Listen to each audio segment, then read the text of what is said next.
RT, ton rédempteur vit. Oh, RT, ton rédempteur vit. RT, ton rédempteur vit. nous bénissons l'Éternel. C'est réellement une joie d'être en famille, en réseau actif. Et quand Esther est en train de dire que nous sommes prophétesses, prophètes de notre vie, cet esprit, cette idée m'est revenue à l'esprit. Quand bien même, on ne peut pas voir ce qui peut arriver, mais nous pouvons croire et prophétiser. Qui pouvait comprendre qu'un bébé qui était né dans la prière pouvait aimer la prière comme Esther. On avait prophétisé à sa naissance qu'elle sera servante. Mais il fallait travailler. Nous bénissons Dieu pour ces réseaux qui nous réunissent cet après-midi, puisqu'il a pris le relève en tant que bras de l'église, des ministères, pour aider les familles à former de nouvelles générations. Amen. Moi je me dis, on est célibataire, on est en train de prier pour les mariages. N'est-ce pas qu'on est en train de faire des réserves? Elle est en train de faire des réserves, des prières. Quand sera-t-il pour elle, quand elle sera dans son mariage, maintenant qu'elle est déjà entraînée? Et où sont les mamans qui devaient prendre la place de la célibataire pour parler les leurs difficultés dans les mariages? Quand elle parle, elle dit, mais oh, Dieu sait utiliser même des enfants. C'est Dieu a dit à Joël que dans les derniers moments, il utilisera les enfants. Amen. Quand les mamans sont fatiguées, quand les mamans avec leurs problèmes ne veulent pas invoquer Dieu, Dieu suscite des enfants. Amen. Cet après-midi, il était question, après 11 ans, Artif a commencé en 2006, 2009, nous avons eu l'autorisation, mais ça fait jour pour jour 11 ans que nous sommes là, en train d'intercéder pour la transformation de nos familles. Est-ce que réellement nous vivons cela? Est-ce que nous sommes conscients de la responsabilité que nous avons reçue pour engager nos familles, nos couples, nos enfants à la conquête des familles, à la conquête des familles en problème et de les remettre sur les rails? Amen. Moi et maman Mouchinga, même maman Mélanie, s'il y avait le temps, puisque nous avons vraiment commencé avec un carreta, notre rôle c'était simplement de vous encourager à comprendre que vous êtes dans un réseau merveilleux. Un réseau qui ne tient pas compte des statuts. Puisque parmi nous, nous avons des célibataires comme Esther qui animent. Et hier, c'était Sephora qui était au protocole. Elle savait que demain on l'appellera mariée. Et parmi nous, il y a aussi des mamans qui ont conquis la vie chrétienne et avec la grâce de Dieu, la décision de Dieu, maintenant ils sont sans mari ou sans épouse. N'est-ce pas merveilleux de les trouver encore au milieu de nous? Donc il n'y a pas un motif. Notre but cet après-midi, c'était de nous rappeler simplement que RTIF, c'est un réseau de familles. Qui dit famille dit communion fraternelle. Qui dit famille dit entretien des relations.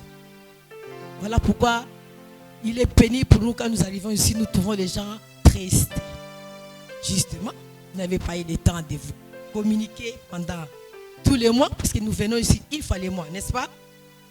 Vous n'avez pas eu le temps d'appeler votre soeur, vous n'avez pas eu le temps d'appeler votre maman, vous n'avez pas eu le temps d'appeler les parents, vous n'avez pas eu le temps même de vous entretenir avec vos enfants. Quand vous venez ici, vous êtes triste. Faites comme RTIF demande. Communiquez, entretenez, tissez des relations. C'est là dans la prière. Je peux être ici, mais Dieu me fait voir ce qui se passe chez maman Janine. Automatiquement, j'entends prière et quand je l'appelle, je trouve qu'effectivement, elle avait besoin de la prière. Je peux être chez moi, j'appelle maman Mouchinga et ça coïncide qu'elle me cherchait. Est-ce qu'il vous arrive de faire cela? C'est puisqu'on est en prière.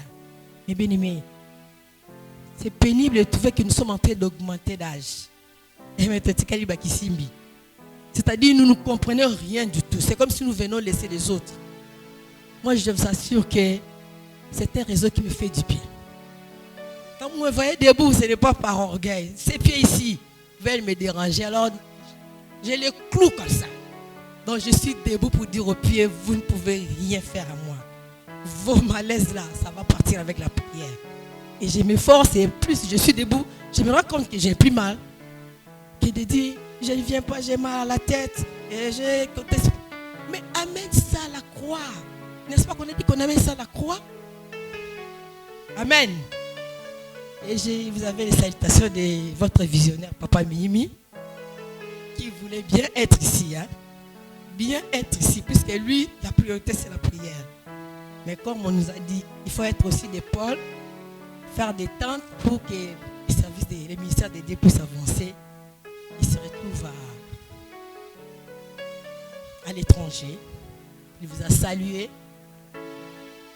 Et curieusement, il devait prêcher aujourd'hui dans notre église. C'est encore Esther qui a fait le travail. N'est-ce pas bon de préparer les enfants? Nous parlons des mieux, nous parlons des femmes vertueuses. Mes amis, mes bien-aimés, commencez. N'écoutez pas seulement, soyez de bons auditeurs. Vous écoutez et vous mettez en pratique. Les textes que nous voulons lire maintenant, c'est dans Genèse 12. Genèse 12, le verset 3. Je lis.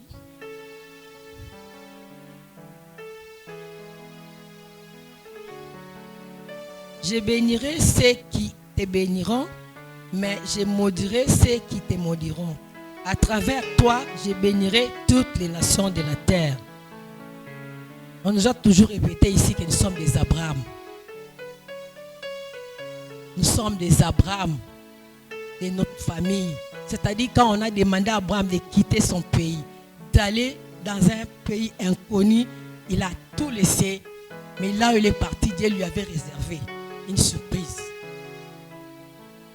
Et nous, à Ertif, nous avons dit, nous n'avons pas le temps de voir qu'est-ce que les autres ont fait.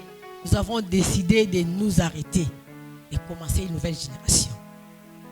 Je ne peux pas m'appuyer toujours sur mon papa était, ma maman a fait. Non, moi j'ai reçu Christ, moi j'ai accepté de servir Dieu. Tout ce qui était passé s'arrête. Je commence à faire une nouvelle génération, une nouvelle vie. Voilà pourquoi je ne dois pas être trop inquiétante. Je ne dois pas toujours me plaindre. Au contraire, je dois demander les remèdes de Dieu. Qui avant de venir a demandé qu'est-ce qui va se passer ici. Alors que quand on part au combat, quand on va en visite, on doit se poser la question. Je vais trouver là où je pars. Est-ce que je vais trouver les gens à la maison? On se pose quand même la question. Mais j'ai l'impression comme si quand les gens viennent à Ertif ici, ils ne se posent même pas la question comment ça va se passer. Si tu te poses ces questions, tu vas avoir le fardeau. Je vais prier pour que les gens viennent. Je vais prier pour qu'il y ait des bancs remplis de gens. Et bien aimé, il y a beaucoup de problèmes dans les foyers. Moi, je suis surpris à chaque fois que nous sommes invités pour les émissions. Faisons nos émissions à la fin. Les animateurs disent prier pour nous. La question de savoir pourquoi on doit prier. Prier pour nous, nous voulons nous marier. Donc, si nous regardons l'âge, nous regardons la situation et disons Seigneur, les autres sont en train de s'amuser avec les mariages, mais alors qu'il y a des gens qui veulent encore qu'on prie pour eux pour les mariages. En tout cas, dans toutes les émissions que nous faisons, et à la radio, et à la télé, aujourd'hui, dans le passé, je me rends compte que chaque fois qu'on prie, chaque fois qu'on est sollicité, les animateurs, ceux qui viennent pour partager la vérité sur les mariages, parfois ne sont pas mariés. C'est-à-dire, c'est pour un fardeau. Alors qu'ici, si je me dis, est-ce qu'il y a un membre d'Ertif, une maman d'Ertif qui peut accepter d'aller à la radio sans malamou pour témoigner de sa vie chaque fois qu'il y a culte familial, en fait que ces mamans-là acceptent de continuer leur couple tant qu'ils sont dans les difficultés. On a des richesses qu'on garde avec nous. Ce n'est pas ce qu'Ertif demande. On bénira celui qui te bénit.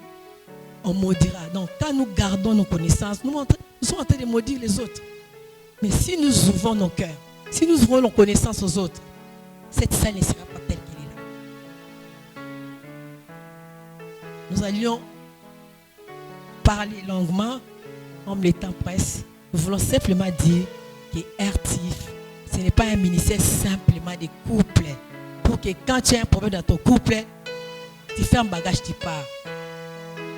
Ce n'est pas un problème des enfants. Quand tu as un problème avec les enfants, tu sèches. Non. Ça commence par un individu que Dieu a rencontré. Celui-là, quand il grandit, dans ses relations, il peut devenir couple comme il peut rester célibataire. Mais quand bien même après les couples, il y a une vie. Après le mariage, il y a une vie. Amen.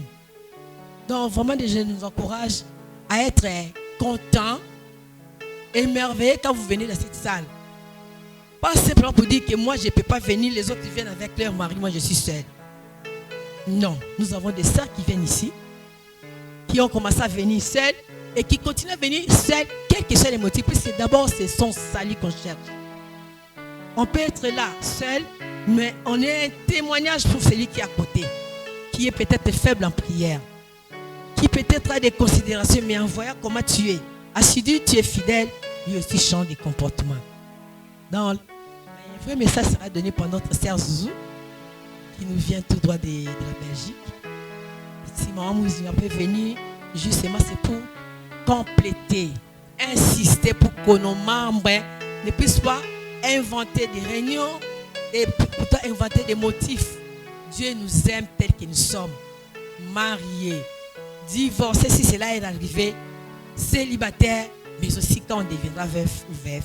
Dieu a besoin de nous tous. Que Dieu nous bénisse. Je veux dire ceci. Quand nous regardons RTIF, ça veut dire quoi? Réseau de transformation et d'intercession des familles, n'est-ce pas? C'est l'intercession. Quand nous venons, c'est pour l'intercession. Quand nous venons à RTIF, nous devons savoir que nous venons pour l'intercession. Parce que c'est un réseau d'intercession pour les familles. Un intercesseur, c'est qui? C'est celui qui prend en charge les problèmes des autres. Donc quand nous venons ici, essayons de commencer d'abord par prendre les problèmes des autres en charge dans la prière avant de songer toujours à nos problèmes. C'est quand nous n'allons pas les oublier totalement, mais nous allons les confier à Dieu. Mais nous allons commencer par prier pour les autres, que Dieu va intervenir dans nos vies. Les RTIF, c'est comme maman Mihimi l'a dit ici, ce n'est pas un réseau de couples, c'est un réseau de familles. C'est-à-dire, tu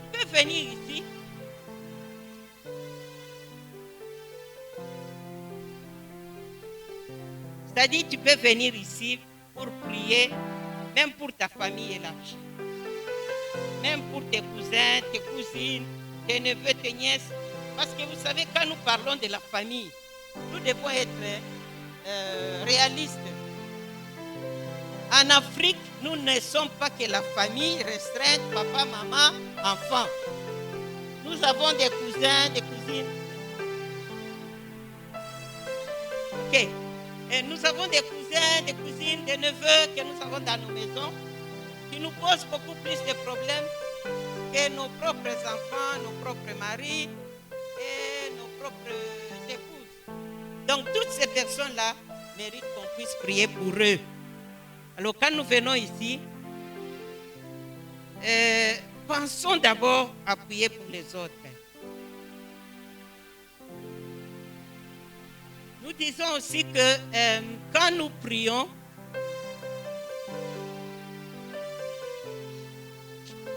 quand nous venons ici pour prier, il y en a qui se découragent rapidement en disant que moi j'ai entendu une dame qui disait moi je ne viendrai pas parce que mon mari ne vient plus. Ça veut dire que tu donnes plus d'importance à ton mari, à la prière qu'à Dieu. Ici nous venons chercher Dieu. Même si ton mari ne vient pas, toi viens seulement. Même si ton épouse ne vient pas, toi viens seulement. Dieu va voir ton sacrifice. Dieu va voir comment tu l'aimes en venant dans l'activité. Et Dieu va se souvenir de toi. Parce que Dieu ne nous a pas créés pour nos maris.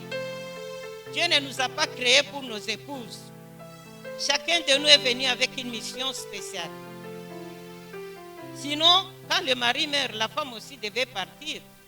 Quand la femme part, l'homme aussi devait partir.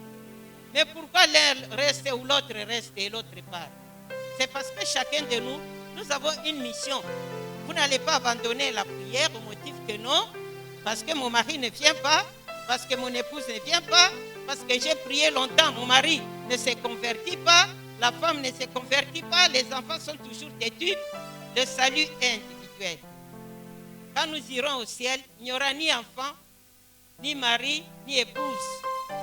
Donc moi je crois que nous devons cesser de donner plus priorité à nos maris, à nos épouses, en négligeant les priorités de Dieu. Les priorités de Dieu, c'est quoi? C'est de voir toutes les âmes perdues être sauvées. C'est ça notre rôle en tant qu'RD. C'est en priant pour les autres que Dieu aussi va se charger de nos problèmes. Je peux vous donner comme exemple, vous pouvez lire dans Job 42, à partir du verset 4 jusqu'au verset 10. Là, on nous dit que les amis de Job qui étaient partis pour le voir, pour essayer de le consoler, en fait, ils ont commencé à blasphémer Dieu, à condamner Dieu. Et en fin de compte, Dieu a compris que Job était resté intègre jusqu'au bout. Et il a demandé, il a dit aux amis de Job, que vous étiez là en train de me condamner. Vous pouvez lire là, c'est vraiment dans la Bible. Dieu a condamné les amis de Job en disant, vous étiez là à me malmener, à condamner, à dire du mal de moi.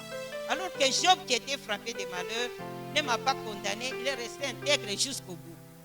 Il a dit à ses amis d'aller prendre des taureaux et d'amener chez Job pour que Job puisse prier pour eux.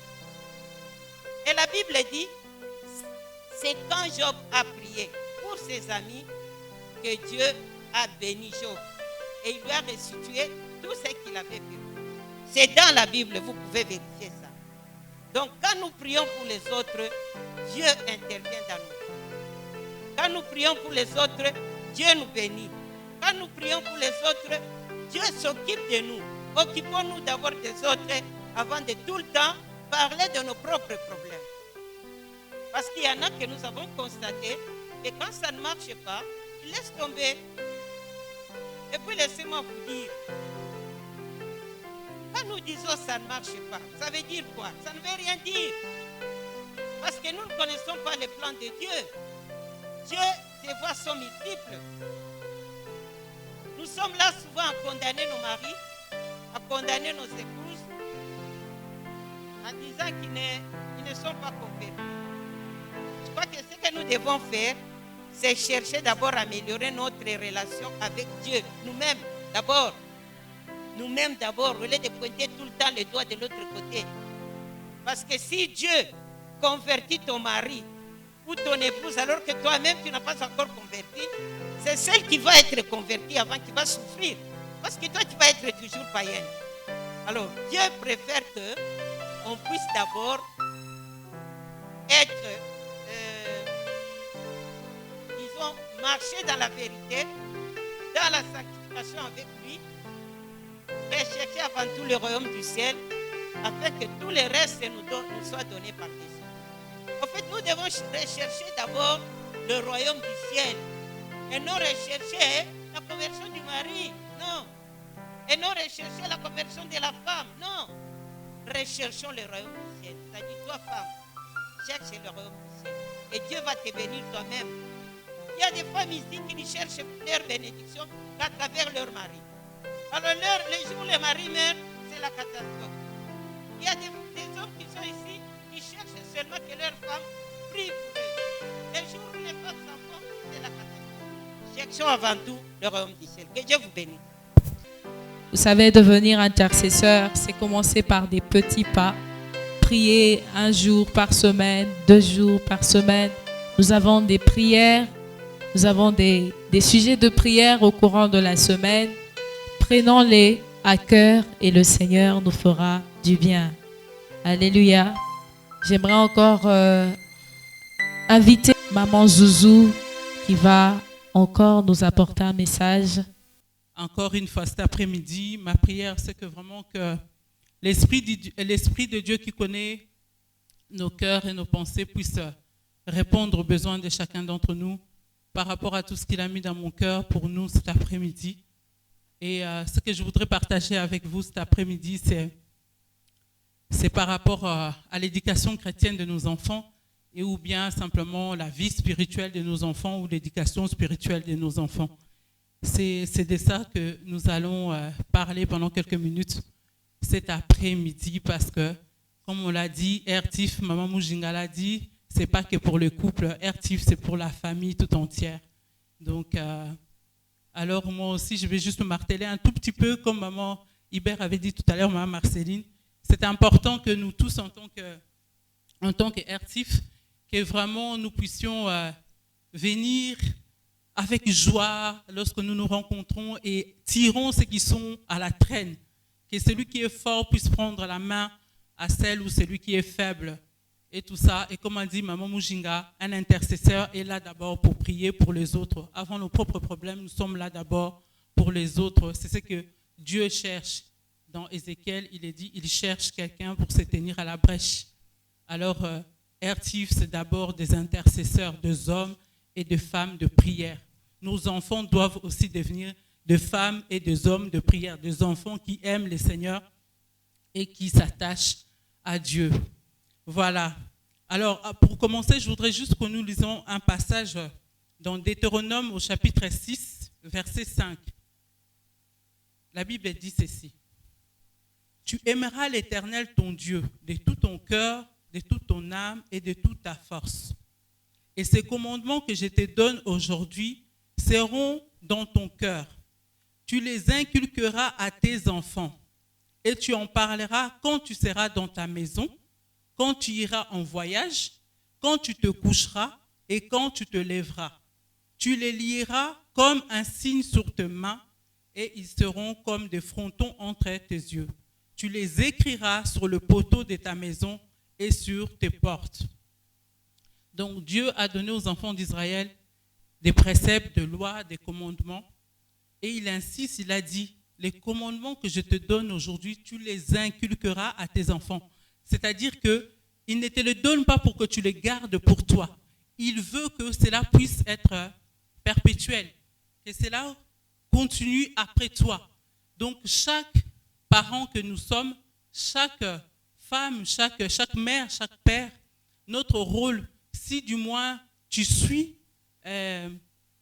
tu es chrétien, c'est-à-dire que tu suis les valeurs du Christ, ton rôle, c'est que ce que tu apprends aujourd'hui, ce que Dieu te demande de faire aujourd'hui, tu ne dois pas les garder seulement pour toi. Tu dois ton rôle, ta responsabilité est de transmettre cela à tes enfants. Et tes enfants, à leur tour, le feront également. Dans l'Ancien Testament, les pères prenaient ça au sérieux. Ils enseignaient fidèlement à leurs enfants la loi de Dieu, les préceptes du Seigneur. Hein? Quelqu'un a cité un passage de Job tout à l'heure. Job, comment dire, Job s'est repenté même pour ce que ses enfants faisaient. Il ignorait ce que ses enfants faisaient en secret. Alors, il prenait la peine de se repentir pour ses enfants et pour sa famille. Pourquoi il les faisait? Parce qu'il voulait que la loi de l'Éternel soit ancrée dans leur cœur. Il voulait marcher avec intégrité devant Dieu. Et il ne voulait pas être le seul à bénéficier de cela, mais il voulait que sa femme et les enfants puissent également en bénéficier. Alors, nous allons, pour entrer, avant de rentrer vraiment dans le vif du sujet, je voudrais partager avec vous quelque chose que nous avons déjà partagé. En tout cas, quelqu'un nous a partagé dans le réseau RTIF il n'y a pas si longtemps. concernant, enfin c'est une statistique qu'une servante de Dieu a fait pour voir en fait quelle était l'influence que la télé, que l'école, que l'église avait sur nos enfants, que les parents, tout ça. Alors c'est assez interpellant et je voudrais partager aussi avec vous cela aujourd'hui. Alors elle dit que elle a fait donc les calculs elle-même, elle a fait vraiment des calculs pour savoir comment est-ce que nos enfants étaient influencés. Alors elle dit que l'école, en fait, quand les enfants vont à l'école de l'âge de 3 ans, pendant 8 heures par jour, elle dit que elles sont influencées donc par l'école pendant 10 800 heures. Donc c'est l'influence que l'école a sur nos enfants dès l'âge de 3 ans quand ils vont pendant 8 heures à l'école. Bon, elle a pris les statistiques selon, comme elle habite en Belgique, par rapport à la Belgique, parce que les enfants vont à l'école après 7 à 8 heures. Alors elle dit que les écrans, nos enfants sont sur les écrans, donc que ce soit smartphone, que ce soit la télé, tout ce qui est écran ordinateur, dès l'âge de 6 ans, quand ils passent une heure par jour, alors ça fait 2190 heures qu'ils passent en fait devant leurs écrans. Donc entre l'école et les écrans prennent à peu près 13 000 heures par an de nos enfants. Alors l'église, pour ce qui est de l'église, des enfants qui vont régulièrement à l'église et qui sont exposés pendant 1 heure par jour, ce n'est que 624 heures en comptant, le dimanche, c'est que, à peu près 4 dimanches par mois, donc ça nous fait à peu près 52 semaines par an. Donc les enfants qui vont régulièrement, je parle vraiment de ceux qui vont tous les dimanches, ceux-là ne sont influencés par l'église que pendant 624 heures. Alors la maison, dès la naissance, quand on est, ça peut, en disant, elle prend un calcul en disant 1 heure, on est influencé par 4380 heures. Soit église et maison, ça fait 5000 heures par an. Alors, elle continue. Elle dit que quand on mémorise la Bible pendant 1 demi-heure par jour, donc si vous le faites, si vos enfants le font, alors la Bible, donc cette mémorisation aura comme influence sur leur vie d'à peu près 1623 heures. Alors, quand ils lisent la Bible pendant 30 minutes, l'influence est de 4380 heures. Alors, quand ils vont dans les camps bibliques, genre 5 jours par an, simplement, ça fait 1750 heures. Pour lire les livres chrétiens 1 heure par jour, ça fait 4380 heures. Les académies, pour apprendre, pour être instruit, si tu prends 10 heures par mois, ça leur fait 700 heures. Alors, un total de 13 000 heures également, l'influence que cela a sur nos enfants. Alors, l'influence qu'une mère a sur son enfant, une mère qui passe 4 heures du temps avec son enfant à l'instruire, à lire la Bible, à partager sur des choses et tout ça, l'influence que la mère peut avoir sur son enfant en passant 4 heures par jour et des 17 520 heures. C'est beaucoup, hein? Mais c'est bien.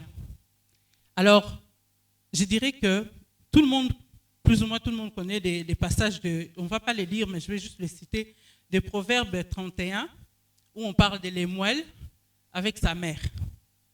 Lemuel, c'est un roi, et dans le passage de Proverbe 31, 1 à 9, la Bible parle de sa mère qui lui donne des conseils. Donc sa mère, c'est-à-dire que si on prend une maman qui passe 4 heures par jour avec son enfant, on peut prendre l'exemple de la maman de Lemuel qui peut-être passait beaucoup de temps avec son fils. La Bible ne dit pas combien de temps, mais en tout cas, elle avait de l'influence sur son fils et elle lui donnait de bons conseils, à savoir que ici dans Proverbe 31 à 9, la Bible dit qu'elle lui parle de la boisson, elle lui dit qu'il doit, en tant que roi, s'éloigner de tout ce qui est boisson, s'éloigner des femmes, s'éloigner de toutes ces choses qui pouvaient les rendre impurs, qui pouvaient l'amener à la débauche, qui pouvaient l'amener à ne pas être comme un véritable roi. Toutes ces choses qui devaient l'amener à la perdition. On sait que les femmes, les boissons enivrantes, tout ça, toutes ces choses quand on se met là-dedans, ce sont des choses qui sont néfastes et qui peuvent facilement t'amener dans des voies tout à fait tortueuses. Alors, la maman de Lémuel a pris le temps de conseiller son fils, de l'influencer positivement pour qu'il soit un bon roi, pour qu'il prenne ses responsabilités à cœur et qu'il puisse servir l'Éternel comme il doit, pour qu'il marche fidèlement devant Dieu, comme l'a fait finalement la maman de Samuel, Anne. Anne a consacré Samuel à Dieu. Donc consacrer Samuel à Dieu, ça veut dire qu'elle a donné à Dieu la responsabilité, que Dieu soit le maître de Samuel, que Dieu dirige la vie de Samuel. Et la maman de Lémuel a fait pareil, parce que la Bible dit, en fait, le nom de Lémuel, ça veut dire voué à Dieu.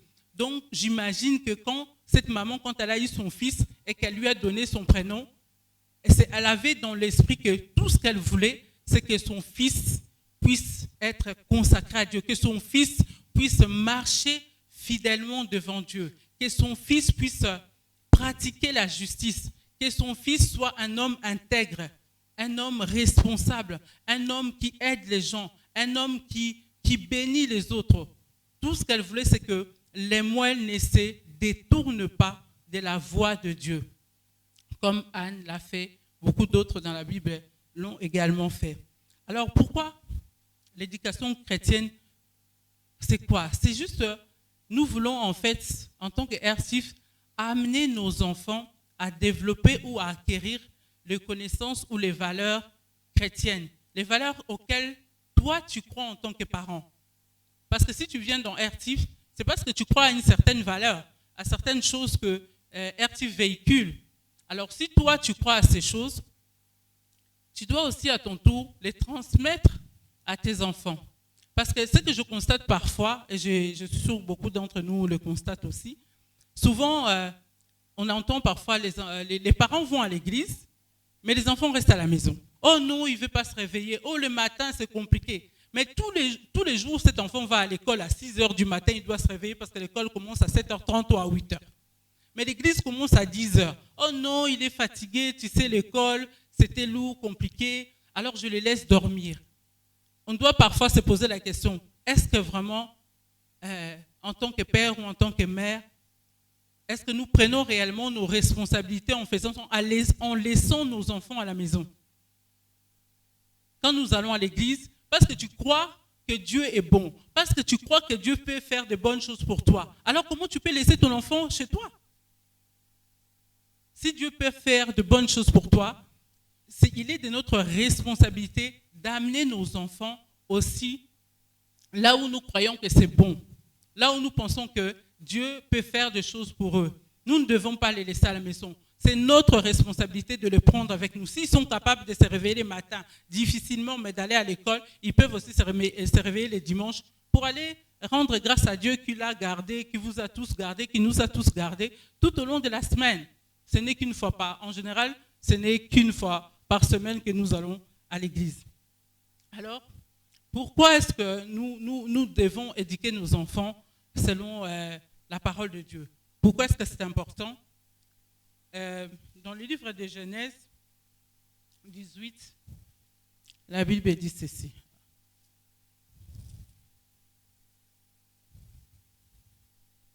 Voilà, au verset 19, on va commencer par le verset 18. La Bible dit, Abraham, ce que je vais faire. Ah non, cacherai-je à Abraham ce que je vais faire?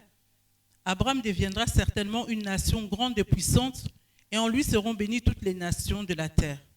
Car je l'ai choisi afin qu'il ordonne à ses fils et à sa maison après lui de garder la voie de l'Éternel en pratiquant la droiture et la justice, et qu'ainsi l'Éternel accomplisse en faveur d'Abraham les promesses qu'il lui a faites. Donc pourquoi vous devez éduquer vos enfants selon la parole de Dieu? Pourquoi cette éducation spirituelle? Parce que, comme Abraham, c'est pour que nos enfants gardent la voie de l'Éternel après nous, même étant vivants, que nos enfants sachent déjà et apprennent déjà à garder la voie de l'Éternel, à marcher fidèlement devant Dieu pour qu'ils puissent s'affermir et s'enraciner en fait leur vie, enraciner leur vie déjà dans la parole de Dieu.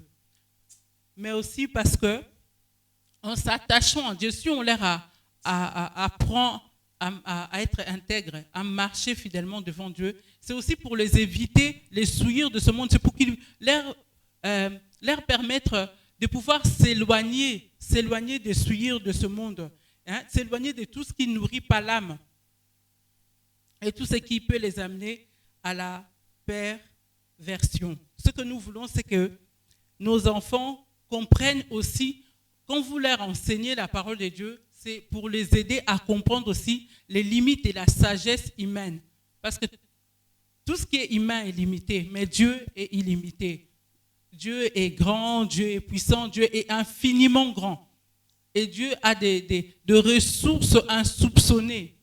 Alors c'est très important de pouvoir leur apporter la parole de Dieu, d'insister sur les préceptes de Dieu, d'insister sur ce que Dieu, sur la manière dont Dieu veut que chacun de nous puisse marcher ici sur la terre des vivants.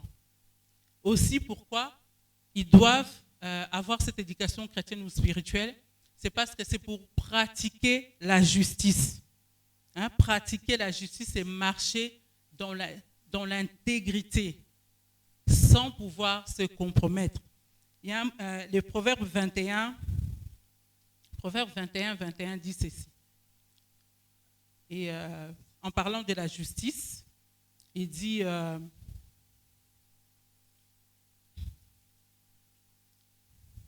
21 dit, « C'est lui qui poursuit la justice et la bonté, trouve la vie, la justice et la gloire. » Voilà pourquoi nos enfants doivent connaître les lois de Dieu et les pratiquer. Parce qu'ils doivent pratiquer la justice, c'est-à-dire apprendre à nos enfants à faire du bien, apprendre à nos enfants à agir avec des intérêts, apprendre à nos enfants à aider leurs prochains, apprendre à nos enfants à chercher à faire ce qui est bien aux yeux de l'Éternel. Pourquoi ils doivent le faire? Parce que la Bible dit, s'ils poursuivent la justice, ils trouveront la vie. Donc la vie, pour trouver la vie, il faut poursuivre la justice. Ça vaut pour toi, père, ça vaut pour toi, mère, ça vaut pour moi, ça vaut pour nos enfants. Si nous voulons que nos enfants aient la vie, pas la vie comme on dit dans le monde, oui, la vie, faire simplement la vie. Non, la véritable vie que Jésus-Christ donne. La vie au-delà de la tombe. C'est ça la vie. La vie, c'est parce que c'est que nous vivons au quotidien. La vie, c'est au-delà de la tombe, tu vis encore. Quand bien même tu serais mort, dit la Bible. Que nos enfants, s'ils le font, la Bible dit, ils trouveront la vie. On a lu avant dans Deutéronome que pourquoi Dieu a demandé aux enfants d'Israël d'inculquer à leurs enfants ses lois, ses préceptes. C'est pour qu'ils accomplissent envers eux les promesses qu'il a faites. Donc, si nos enfants, nous leur apprenons, si aujourd'hui, nous ne sommes pas là, aujourd'hui, tu peux être là, oui, je suis parent, mes enfants ne manquent de rien, ils ont tout l'amour dont ils ont besoin, mais demain, quand tu ne seras pas là, si tu ne leur as pas inculqué les vraies valeurs, celles du Christ, si tu ne leur as pas appris à prier, si tu ne leur as pas appris à invoquer les seigneurs, que vont-ils devenir demain? Est-ce qu'ils vont seulement se dire non, maman est partie, mais il y a la tantine un tel ou oncle un tel ou l'ami des mamans ou l'ami des papas? Non. Ils doivent apprendre à compter sur le Seigneur d'abord. Combien même nous sommes tous vivants.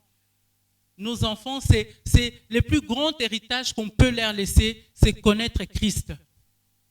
Et quand même, ils sont d'ailleurs tout petits. Je vais vous donner une petite anecdote qui m'a fait réfléchir.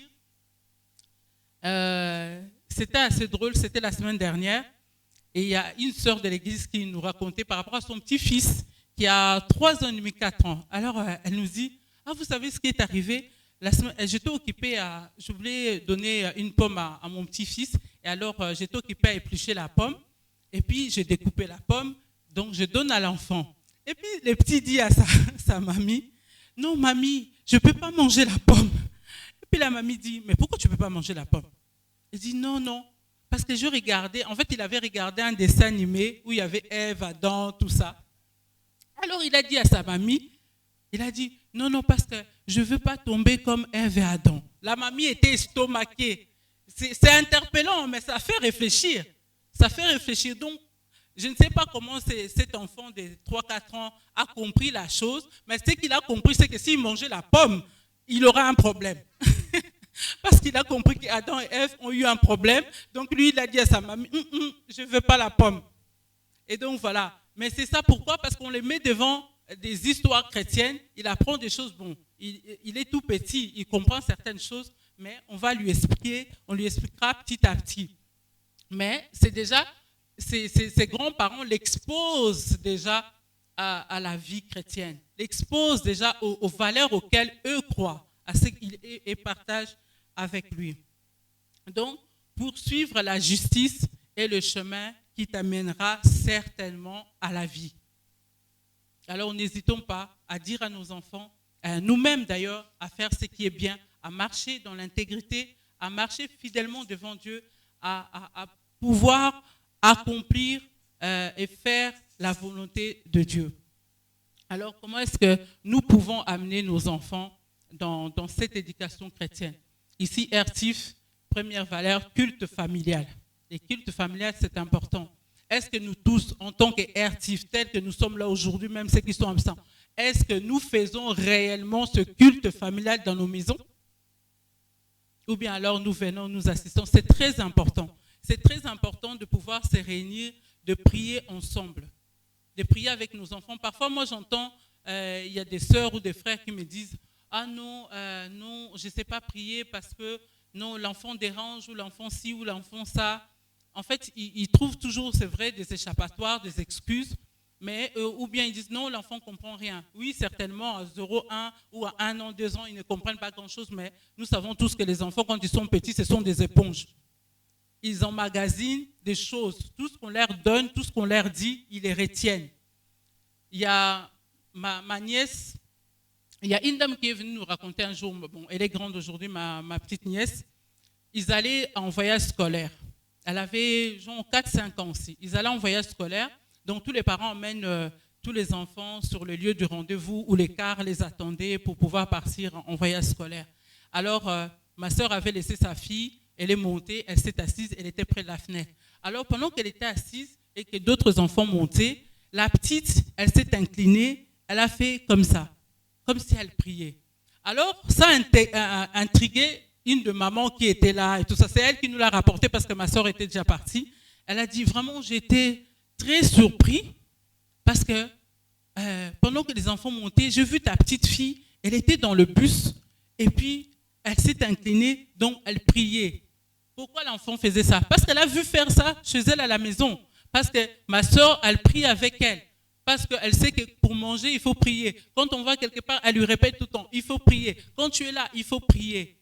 Elle lui inculque de bonnes valeurs qui a servi. Qui sait, peut-être que c'était le seul enfant qui avait prié dans le bus. Je ne sais pas. Mais voilà, mais on dit, ah non, c'est un enfant, elle n'a que 4 ans. Mais elle n'a que 4 ans, mais elle a quand même compris que non, quand il faut sortir, il faut prier. Donc c'est très important de prendre nos enfants très jeunes et de pouvoir faire ce culte familial. Je sais que nous sommes tous très occupés. On a les boulots, on a des activités. Ce n'est pas toujours évident de réunir la famille, surtout quand les enfants sont grands, ils ont leurs propres activités et tout ça. Mais nous pouvons choisir un moment pour prier ensemble, même 20 minutes seulement. Les matins, tout le monde est pressé, mais on peut se dire le soir. Et si tous les jours, ce n'est pas possible, ça peut arriver parce qu'on a plein de choses à faire, mais en fait, il ne faut pas... parfois, ce qui arrive, c'est que les parents imposent quelque chose. Oh non, demain, à partir de 20 ans, on va commencer à prier. Mais prenez le temps de concerter toute la famille pour avoir l'adhésion de tous. Donc, simplement dire, voilà, je propose que la semaine prochaine, qu'on commence à prier de telle heure à telle heure. Est-ce que selon les activités de chacun, c'est possible? Vous voyez les activités, même les tout petits, parfois ils ont des activités extrascolaires, donc ils peuvent être fatigués en revenant. Donc, c'est bien quand même, en tant que famille, de pouvoir avoir l'adhésion de tous. Parce que si vous n'avez pas l'adhésion de tous et que vous instaurez un temps de prière, ils vont peut-être venir au début par obéissance aux parents, mais après, c'est cause toujours, tu m'intéresses. Et tout ça. Donc, ça peut devenir difficile. Alors, c'est mieux de trouver un moment, même 20 minutes par semaine, si vraiment il n'y a pas moyen de faire autrement, et de prendre tous les enfants, de prier avec eux. D'ailleurs, le tout petit, on ne peut pas prier avec eux pendant plus d'une heure, ils vont se fatiguer. Donc, il faut adapter selon les situations et selon l'âge des enfants également. Mais c'est important d'avoir quand même l'adhésion, surtout si on a des grands enfants, d'avoir leur adhésion à ce qu'on propose de faire pour que tout le monde puisse en bénéficier. Et donc, c'est important aussi pour arriver donc à cette éducation spirituelle chrétienne, de pouvoir partager la parole. Donc, papa et maman peuvent partager la parole, mais ce que vous pouvez aussi faire, ce que nous on fait en tout cas chez nous aussi, c'est que même au tout petit, je leur dis, bon, vous prenez un verset, donc chacun va faire ou conduire la prière à son tour. Chacun va faire à sa manière. Et d'ailleurs, c'est la diversité, c'est très bien. Et tout ça, et on dit par exemple, bon, toi, au petit, on lui dit, tu lis les versets et tu nous expliques ce que tu as compris. C'est comme ça qu'on fait. Mais on fait participer vraiment tout le monde, même les plus petits. Donc, chacun, parce qu'il a déjà là, il sait lire, donc du coup, on lui fait lire aussi. Donc, c'est important de faire participer chaque enfant de la maison dans le partage de la parole et tout ça, même juste un verset. Ou bien alors, c'est que on a fait, par exemple, au mois de juin, on avait dit que bon, on va tous lire les psaumes, les 150 psaumes, on va tous les lire pendant tous les mois de juin. C'est juste une façon aussi de les amener aussi, les pousser à lire la parole, à pouvoir lire. Parce que parfois, oui, je vais à l'église, mais beaucoup de gens lisent, très peu de gens, lisent la Bible vraiment. Alors, c'est aussi une manière de les aider à aimer lire la parole. Donc, on fait comme ça. Ce n'est pas trop contraignant, on laisse les temps et puis on dit, bon, voilà, tu fais ça. Ce sont juste des astuces pour aider nos enfants et nous aider même nous-mêmes aussi à pouvoir lire régulièrement, à être exposés à la parole de Dieu. Donc, c'est important. Et alors, à l'église, évidemment, si nous y allons régulièrement, c'est une bonne chose. Et si dans vos églises, il y a l'école du dimanche qui est organisée, c'est très important de ne pas garder vos enfants avec vous. Parce qu'on le voit aussi à l'église, parfois les parents ne veulent pas que leurs enfants aillent à l'école du dimanche. Oh non, moi je préfère mon fils, il n'aime pas trop les gens ou bien n'est pas habitué aux gens. Mais vous venez à l'église, alors permettez aussi aux enfants de pouvoir s'épanouir avec ceux de leur génération. On va leur expliquer des choses qu'ils vont aussi comprendre. Parce que dans l'assistance et dans l'assemblée, quand les pasteurs prêchent, tout le monde ne comprend pas toujours tout. Alors quand on a des petits-enfants, ils décrochent totalement parce qu'ils ne comprennent rien à ce qu'il dit. Mais quand ils vont à l'écodim, on va leur enseigner selon leur âge, selon leur connaissance, selon en tout cas l'âge, et ils vont leur enseigner des choses qui sont adaptées par rapport à eux. Donc voilà ce que je voulais partager avec nous cet après-midi. C'est vraiment que chacun de nous puisse prendre cette responsabilité. Parce que c'est vraiment important que le père ou la mère, parce que bon, on est dans une nouvelle, la vie familiale n'est plus comme dans les temps passés. Aujourd'hui, la famille a multiples visages et tout ça. On a des mères célibataires, on a des divorcés, on a des couples qui sont toujours ensemble. On a aussi les pères qui ne prennent pas forcément le temps d'éduquer leurs enfants, mais c'est la mère qui s'en occupe. Donc tout ça fait que chacun d'entre nous doit juste retenir que nous sommes avant tout responsables de la vie spirituelle de nos enfants. Ce n'est pas le rôle de l'Église. C'est le rôle de chaque père et de chaque mère. Donc c'est à nous de veiller à cela. Et pas quand ils auront 15 ans, ça sera trop tard. Mais de veiller à cela quand ils sont déjà tout petits. Petit à petit, de leur inculquer les bonnes valeurs, celles que nous avons acceptées, les valeurs auxquelles nous avons adhéré, celles de Jésus-Christ. C'est parce que demain, quand nous nous retrouverons devant Christ, il ne va pas d'abord te demander le fils ou la fille de ton voisin. Il va te dire, je t'ai donné 4 enfants. Qu'est-ce que tu as fait de ces 4 enfants? Je t'ai donné un enfant. Qu'est-ce que tu as fait? Qu'est-ce que tu lui as appris? Qu'est-ce que tu lui as inculqué comme valeur? Ou bien toi, tu t'es sauvé toi-même, mais tu n'as pas fait ton travail. Alors, ce que je nous demande, c'est vraiment que le Seigneur nous aide. Ce n'est pas facile, ce n'est pas évident. On en a tous conscience, mais que chacun de nous comprenne vraiment que c'est une très, très grande responsabilité. Si nous voulons avoir des Daniel sur la terre, si nous voulons que nos enfants soient de ceux qui influencent le monde et pas de ceux qui seront influencés par le monde, alors chacune de nous doit faire son travail. Donc que Dieu nous bénisse avant de te passer la parole, je voudrais juste qu'on fasse une prière. Par rapport à ça, c'est 2 Timothée. 2 Timothée 2. On va prier juste pour les enfants.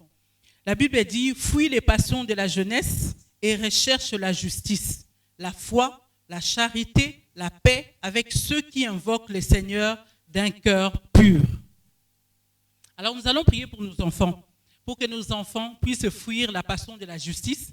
Nous allons faire 2 prières. On prie d'abord pour les enfants et puis on priera pour les parents pour que Dieu donne à chaque parent la force et le courage de pouvoir assumer son rôle de père ou de mère et de vraiment amener les enfants à connaître Dieu. Alors, première prière, nous prions, nous nous levons, nous allons prier, s'il vous plaît, levons-nous. Nous allons prier et demander à Dieu de nous donner d'abord à tous les parents la force, le courage de pouvoir assumer notre responsabilité. Élève ta voix et prie pour toi-même et pour les autres parents au nom de Jésus. Éternel, notre Dieu, notre roi, nous bénissons ton nom, nous te rendons grâce. Nous relève nos enfants dans le nom de Jésus-Christ. Béni soit ton nom. Merci pour ta grâce, merci pour ta joie, merci pour ta paix. Merci d'avoir été avec nous, Seigneur Dieu Tout-Puissant. Au nom de Jésus-Christ. Amen. Maman, elle nous a bénis abondamment, elle nous a dit beaucoup de choses qui nous ont édifiés. Je vais seulement ajouter, nous prenons le psaume 127. Psaume 127. Il a dit quelque chose de bien également, que Dieu cherche. Que Dieu cherche non, qui se mettent à la brèche. Pourquoi? Parce que Dieu voit que ça ne va pas. Dieu voit les violences, Dieu voit tous les enfants qui sont perdus, Dieu voit les couples qui se divisent, le couple qui divorce, le couple qui peut-être ne prie même plus. Dieu voit toutes ces choses-là. Les gens qui sont sortis même de l'alliance, il dit il cherche quelqu'un. Quelqu'un pour que sa colère ne puisse pas descendre. Amen.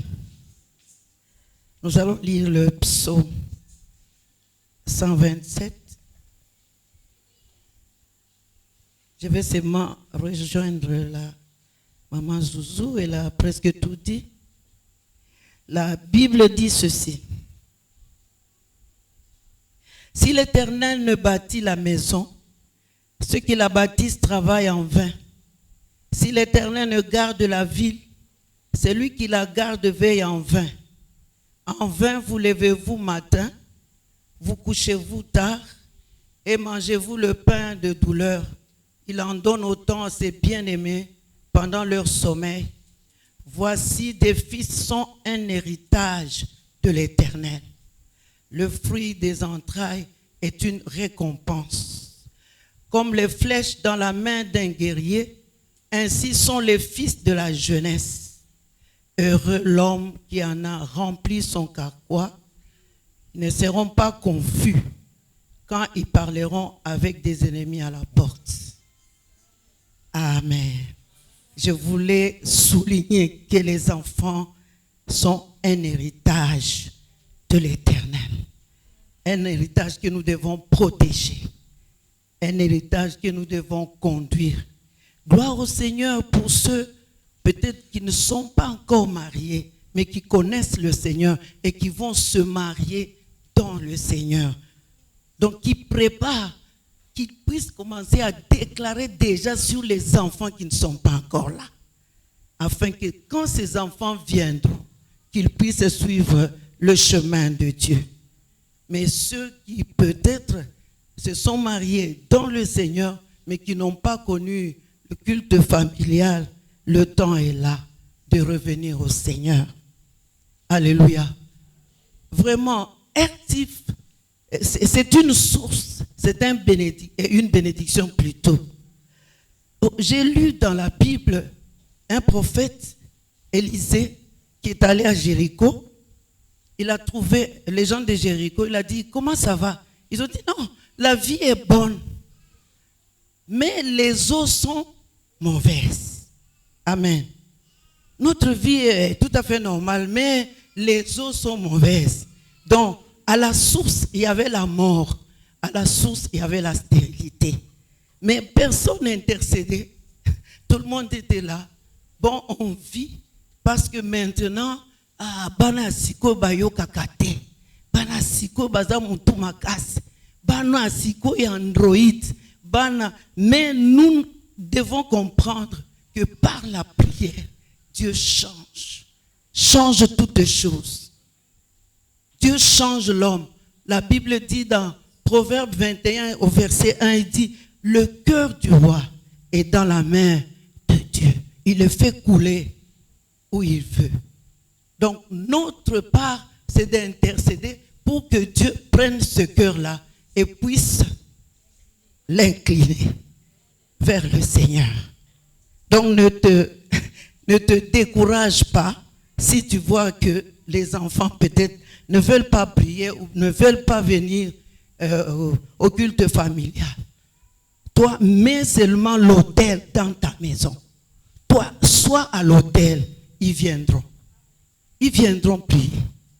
Amen. Il n'y a que la prière qui peut les changer. Et je voudrais ce soir seulement que nous puissions comprendre que les enfants sont l'héritage que Dieu nous a donné.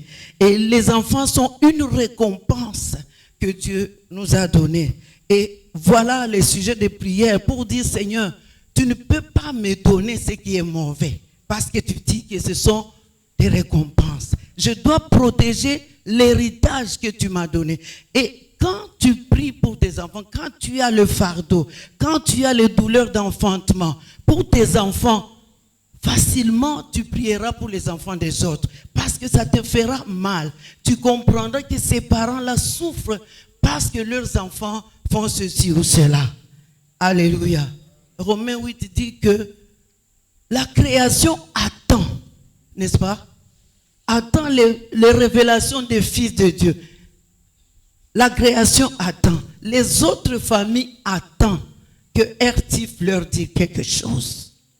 Ils attendent. Ils ne savent pas quoi faire.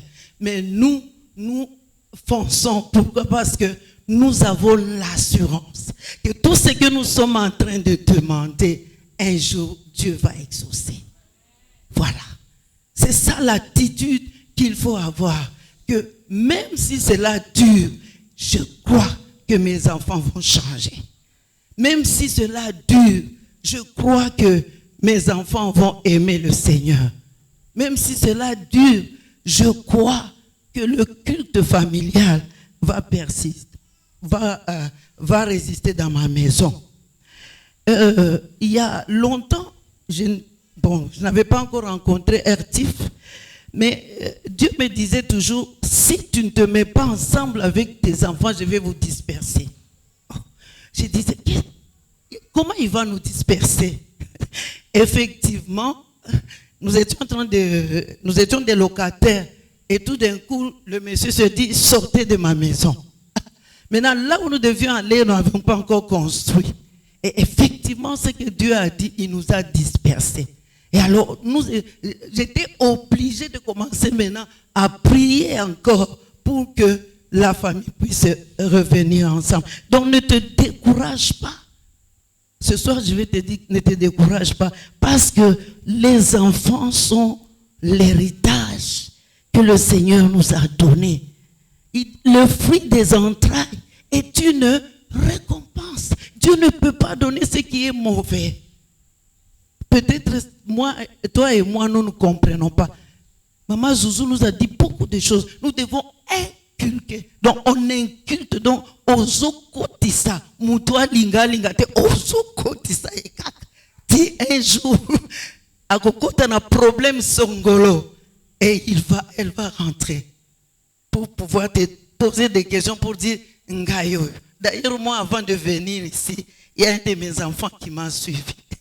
Tu vois. Donc, il fallait que je continue seulement à prier. C'est ça mon rôle. Prier. Et quand tu pries, tu auras aussi compassion que ceux qui sont autour de toi, surtout des enfants qui ont perdu les parents, il faut beaucoup prier pour ces enfants pour que Dieu puisse guérir leurs blessures afin qu'un jour, ils puissent faire des bons couples qui vont donner des bons enfants pour le Seigneur, qui vont servir le Seigneur. La Bible dit même que ils sont comme des flèches dans la main d'un guerrier. Ainsi sont les fils de la jeunesse. Heureux l'homme qui en a rempli son carquois. Il ne sera pas... Pardon, je n'ai pas dit... je ne t'ai pas demandé d'aller avoir 10 enfants comme moi. Amen. Je n'ai pas dit qu'il faut avoir 10 enfants. Non, la Bible dit tout simplement, celui qui en a beaucoup aussi, ne sera pas confus à la porte quand il sera attaqué. Alléluia. Je voulais ajouter ceci parce que Maman Zouzou a dit presque tout ce qu'il faut pour les enfants, mais je voulais ajouter que les enfants sont l'héritage que le Seigneur nous donne. Il nous regarde. Qu'allons-nous faire de cet héritage? Qu'allons-nous faire? Est-ce qu'après leur vie, est-ce qu'ils auront la vie éternelle ou bien ils seront perdus? Mais s'ils sont perdus, mettons les genoux par terre. Et Dieu a la possibilité, la capacité, la puissance. Le nom de Jésus a la puissance de les remettre. Le nom de Jésus a la puissance de les restaurer. Amen. Prions pour les couples qui ne comprennent pas. Prions pour les couples, peut-être ils ne viennent plus à Airtif parce que, en tout cas, mes enfants, je suis fatigué. Et même la femme, la Bible dit que Sarah, il respectait Abraham. Et la Bible dit que nous devons gagner nos maris par notre conduite. Et cette conduite-là, c'est ça le travail que Dieu est en train de faire à Airtif. Comme disait Maman Mujinga, regarde d'abord toi-même. Est-ce que toi tu es transformé au lieu de juger ton mari? Alléluia. Et quand le mari ne sera pas là, tu devras continuer le travail des enfants jusqu'au bout. Alléluia. Je vais m'arrêter là-bas. Et ce soir, je voulais seulement te dire que les enfants sont l'héritage. Et Ephésiens 3 dit ceci: toute famille vient du Père. Alors je prends cette famille, je la remets au Père. Parce que la Bible dit que toute la famille vient du Père. Donc il n'y a que lui qui peut transformer. Mais vraiment, je vous encourage à venir en ces lieux. Parce que moi j'ai vu le fruit de Airtif. J'ai vu cela. J'ai vécu cela. Et je continue à le vivre. Ne nous décourageons pas, que Dieu vous bénisse ce soir. Ma famille et moi, disais-je, venons de connaître un moment, disons un moment agréable, parce qu'il a plu au Seigneur de rappeler à lui sa servante, ma mère biologique, Maman Perpétue, qui est décédée chez nous, au Kivu, le 17 mai. Si nous pouvons bénir le Seigneur, parce que cette maman, nous sommes convaincus qu'elle a juste déménagé, elle s'en est allée vers son maître, qu'elle a servi pendant 111 ans sur terre. Ma mère a vécu pendant 111 ans. Et c'est vraiment une grâce de vivre sur cette terre, dans ce monde en perdition, pendant tout un siècle, une décennie et une année en plus, alors que l'espérance de vie dans notre pays, dans notre continent, est en deçà de 70 ans. Ma mère a vécu toute sa vie en servant le Seigneur et elle a été lucide jusqu'à 3 jours avant sa mort, avant qu'elle entre dans le coma. Elle était lucide. Elle prenait seule son téléphone et nous appelait, ses enfants, et nous fortifiait dans la prière. Et quand on l'appelait, personne d'autre n'avait son téléphone était toujours à côté d'elle, et c'est elle-même qui prenait. Donc nous bénissons le Seigneur puisque les funérailles se sont bien déroulées chez nous. Et ici, on avait organisé un culte, la famille avait organisé un culte d'action de grâce. Nous avons peut-être mal communiqué parce qu'il y a eu une faible participation de notre famille Ertif, mais par notre papa Hubert, beaucoup d'entre vous ici avaient été représentés. Nous vous bénissons, nous vous remercions sincèrement pour l'appui, pour le soutien que nous avons reçu de vous tous ici à travers le couple Mihimi. Nous avons reçu des prières qui nous ont fortifiés. Nous avons reçu une contribution en espèces. Vraiment, nous vous remercions très sincèrement. Et je pense que Maman Gaëlle a préparé quelque chose là, agapé, pour partager avec vous, juste peut-être une bouteille d'eau ou un petit rien. C'est juste symbolique, c'est pour vous dire merci et louer le Seigneur pour ses merveilles. Merci beaucoup. Tout à l'heure, à 19h, il y a Zoom. Nous avons prié en Zoom. Les liens, déjà là, nous allons les communiquer. Nous sommes en préparation de notre festum. Nous sommes en train de regarder les restrictions de l'État. De toutes les façons, comme on avait déjà payé, on va seulement respecter les mesures barrières. Donc, continuez à cotiser, à verser vos cotisations pour les festum. Festival des mariages. Pour le mat, ça aura lieu le 8-8. Prions pour que cela ait mieux. Nous à préparer. Nous allons aussi prier pour ceux qui ne sont pas venus. Sûrement qui sont malades, empêchés, découragés. Comme veut me dire, ils sont venus pour prier pour les autres. Ertif a au moins 150 membres. Et à voir tout ce qui arrive ici dimanche, on s'est dit qu'il y a problème encore. Mais nous ne décourageons pas. Nous devons prier parce qu'il y a la maladie, la pandémie, prenons soin de nous. Prions aussi pour les visionnaires. Puisque voyager, ce n'est pas évident. Aller-retour, ce n'est pas évident. Que Dieu les préserve aussi.